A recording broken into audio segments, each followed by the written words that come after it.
Viral perampokan di Jalan Lintas Tengah Sumatera, Musirawas. Pelaku bawa senjata api adang mobil pribadi.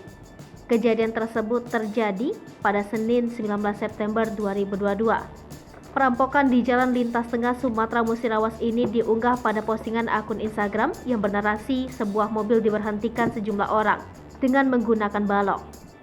Tidak hanya itu, pada postingan tersebut disebutkan pengendara mobil dengan warna hitam ditodong sejumlah orang dengan menggunakan pistol. Nampak di dalam video yang diunggah ke akun palembang_bedesau.id tersebut sejumlah PNS panik dan berniat memutar balik kendaraannya. Disebutkan lokasi terjadi penghadangan kendaraan tersebut terjadi di Jalan Lintas Sumatera Tengah, Provinsi Sumatera Selatan. Kapolres 4 Lawang AKBP Helda Prayitno melalui Kasat Reskrim AKP M Tohirin saat dihubungi melalui pesan WhatsApp mengatakan kejadian tersebut berlokasi di Jalan Sunteng, Kabupaten Musirawas.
Hai pemirsa Sri Popo TV, jangan lupa komen, like, dan subscribe, serta tonton terus berita-berita terupdate lainnya ya.